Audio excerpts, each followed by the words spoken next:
Hey, so I'm here with my friend Gina, and Gina and I did a computer science boot camp back in the summer of 2017, and immediately I saw her as a very ambitious and just serious student, because the whole time during the week-long workshop slash conference, in all the breaks and all the free time, Gina was visiting admissions office, she was visiting financial aid office, she was visiting counselors and academic advisors, trying to seek more opportunities to advance her education. And I was immediately impressed. And she's also from Egypt, and I used to live in Egypt for a really long time, so I got to connect with her over that. The reason why she's here is because Gina is an international student. She's from Egypt, like straight from Egypt, and she has done with what a lot of international students really want to do, and that is to come to the United States and get scholarships and get funding and get financial aid to be here. I'll just let her tell you about how she was able to basically get paid to study in the United States. Okay. All right. Well, thank you for the introduction. Yeah. You're welcome. So, like, how much scholarships and like how much financial aid was it Troy University? So Gina attends Troy University. Like, how much are they giving you? Well, I'm currently on their Millennium Scholarship, which is a full ride. I'm also funded by the Diana Kamel Scholarship Search Fund. They cover the rest of my school fees that my Millennium Scholarship doesn't cover. Okay, I didn't know about that. Okay, so international students who are listening, you might want to look up the Millennium Scholarship at Troy University. Apparently, if Gina got it, and it's a full ride, so that means it covers tuition and room and board. Yeah, I don't know. I mean, this type of scholarship is really nice. I don't know if Troy offers it anymore, but they are definitely out there.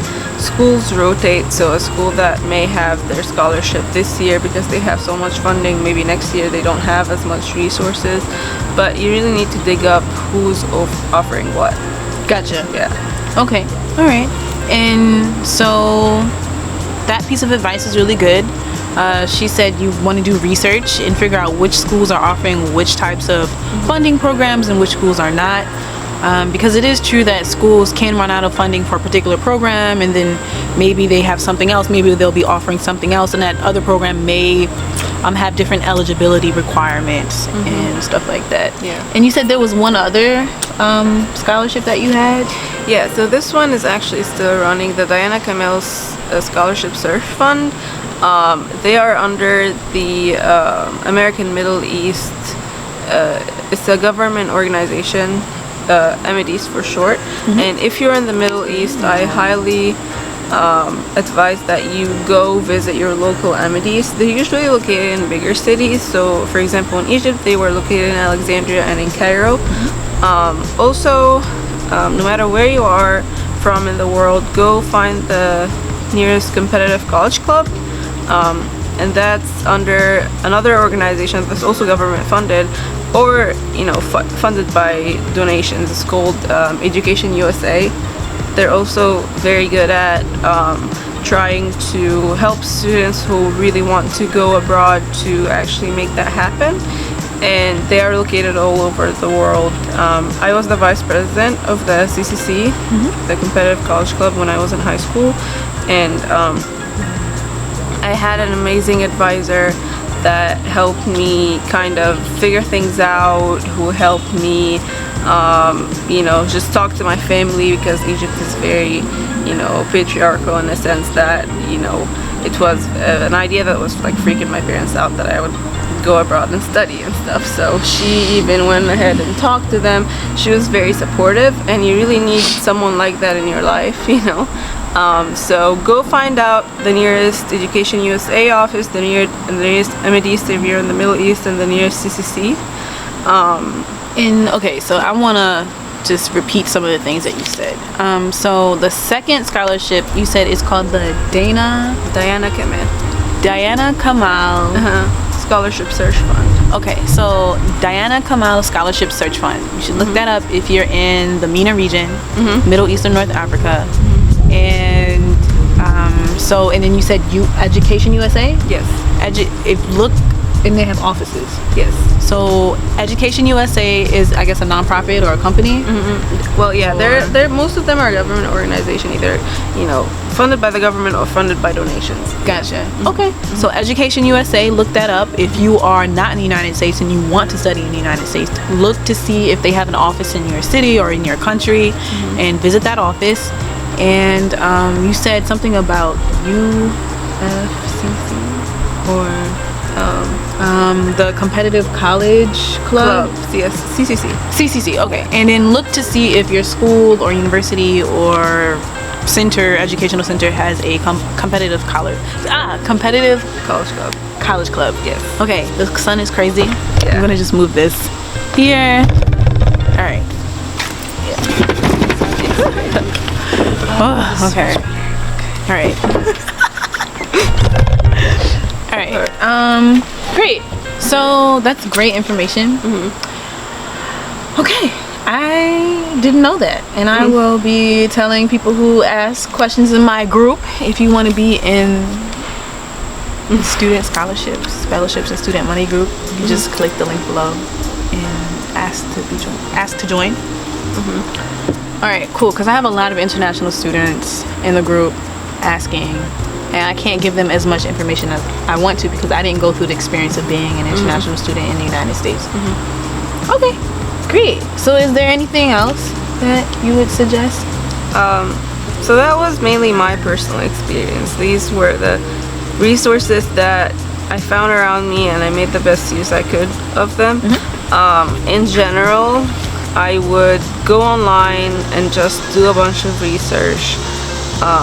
Like, just start an Excel spreadsheet and look for every scholarship that you think you're eligible for, and just put it up there. What's the deadline? What are the eligibility requirements? What papers or documents do they need from you? Do they need to be translated? Do they need to be certified or get that stamp? That's a very good.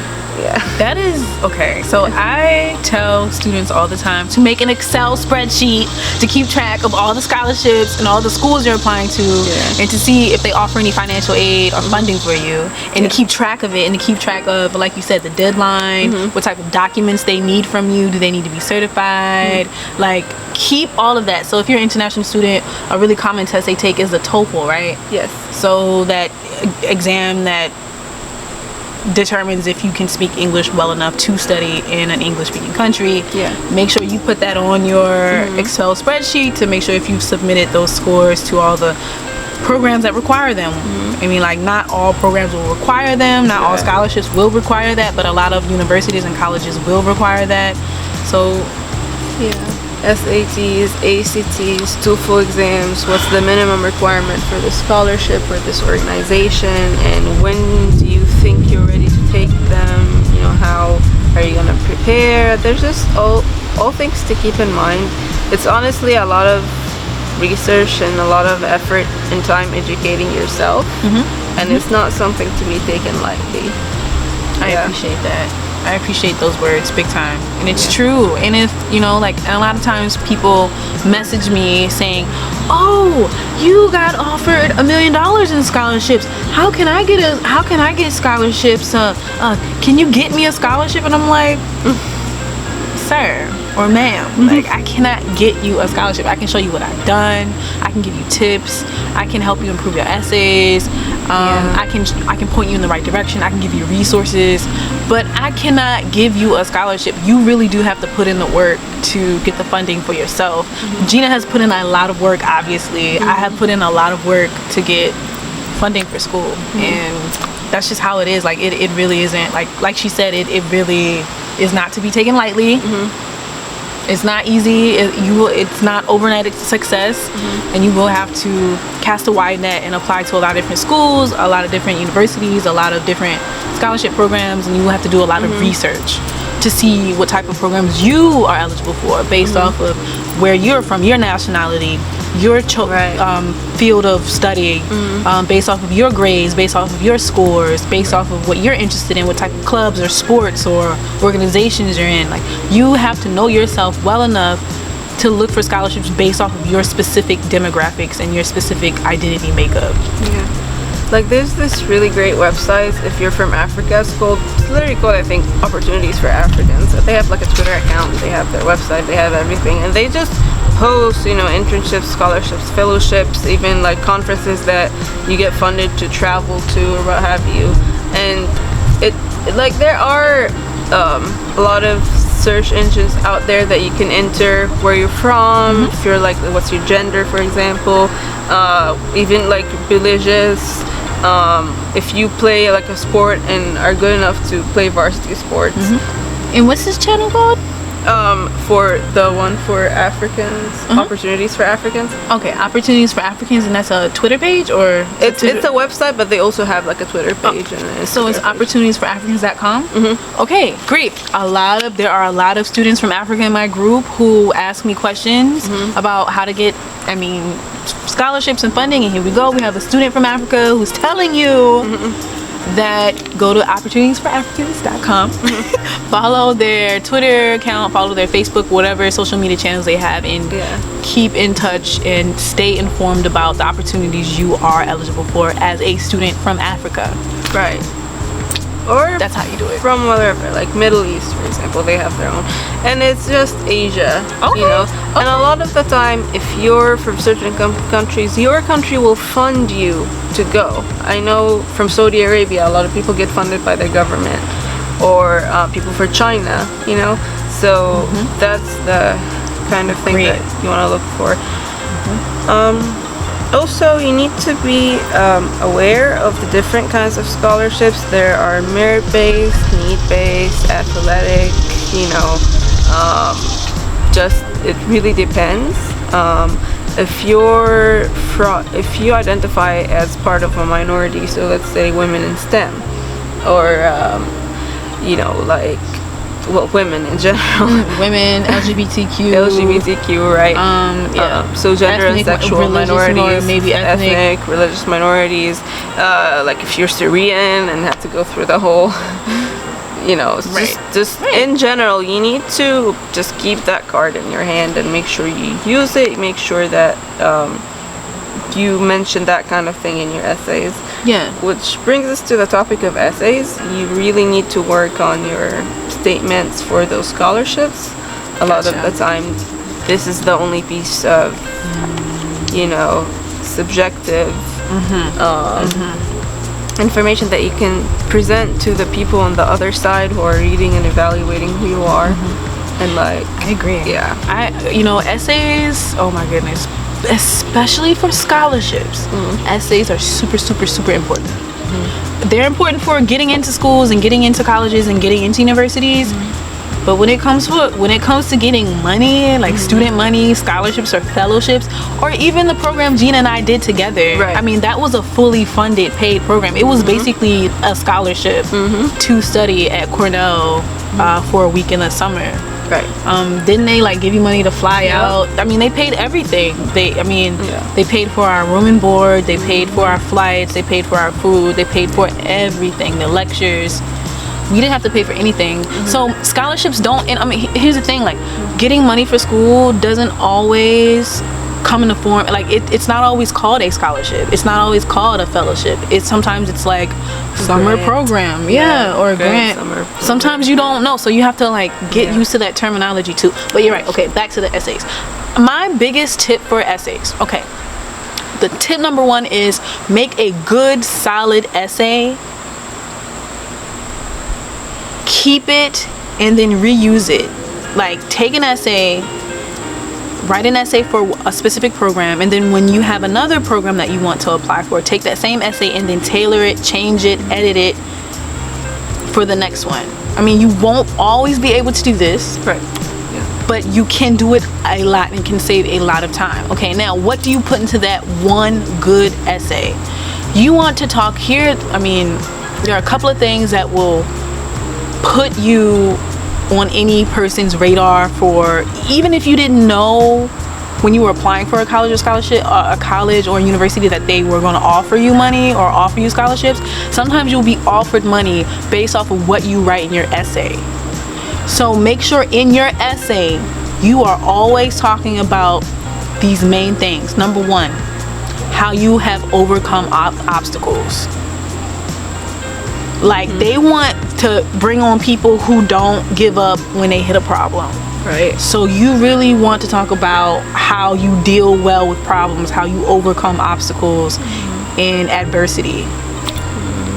Number two, you want to talk about how you plan on contributing to the community you are applying to be a part of. So if you are applying to a university or you are applying to a college and you're saying, like, I want to get into this program, you want to talk about how you plan on making that community better, how you plan on adding value to that community, whether that be, hey, like, I noticed that such and such university doesn't have a chess club, I want to start a chess club. That's a very simple example, but you get the idea. You want to contribute and show that you have contributed in the past, show that you contribute right now in the future with your activities, and talk about your plan of contribution when you get to the university or college, or when you apply for the scholarship. You want to talk about contribution. So you want to talk about how you overcome obstacles and how you have contributed in the past and how you plan on continuing to do that.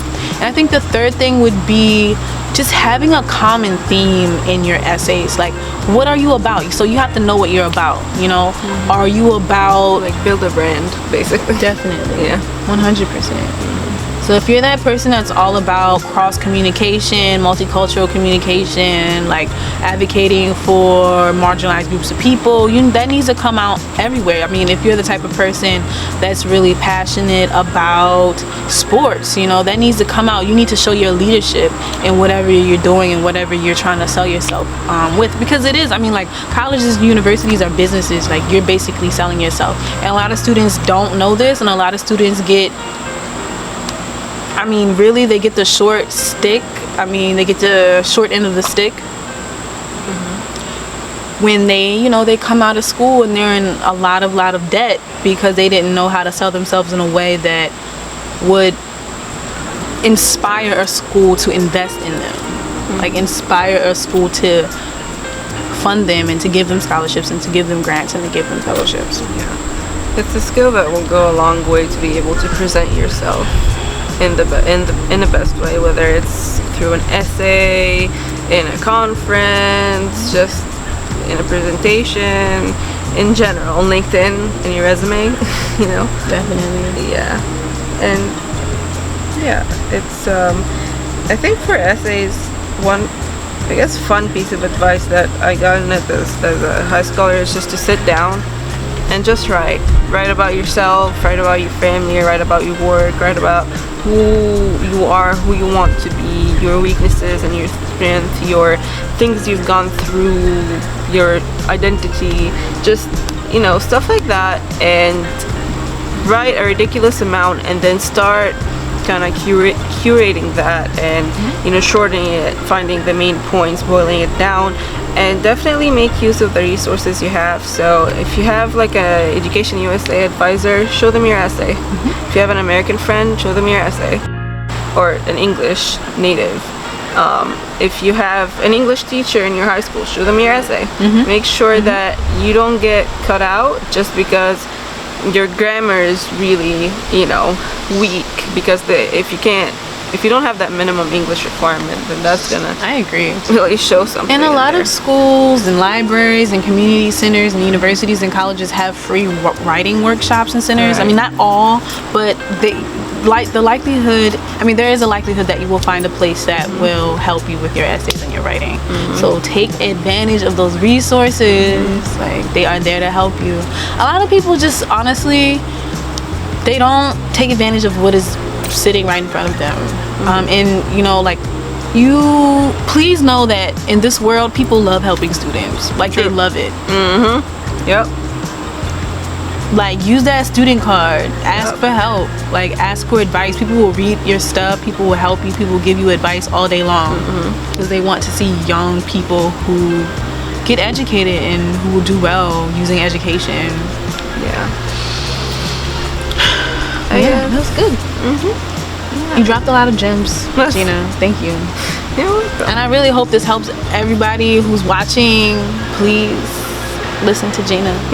She's done it. Like, the reason why I had to talk with her and interview her is because I was not an international student when I got offered over $1 million in scholarships and got to go to school for free. And a lot of international students are asking me for help, and I can help you, but you know, with the writing, I can help you with strategizing, keeping track, but I don't know the ins and outs and all the details of what an international student would have to go through, but she does. So this is why you should find other international students as well. Yep. To help guide you.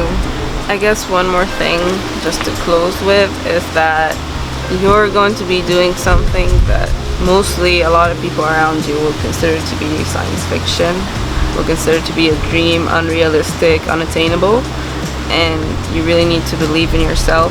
Work hard, but most of all, don't let anybody, you know, chip you down, drown you, tell you that it's not possible. That I literally got told, like, why would anybody give you free money? Oh my god. You know, like, why? Oh my what did you goodness. do? Like, what makes you special? And don't let that get to you. You have the potential. You have to first believe in yourself, and second, work on yourself and really cultivate, you know, your talents, show leadership, learn skills, communication, business, whatever your STEM, go into robotics, go into get a hobby, whatever. But really, don't let anybody tell you that you can't do it. You can. You can do it. Yep. Believe in yourself. Yep. If Gina can do it, you can do it. Yep. All right. Well, thanks for watching, and please leave comments and questions. All right.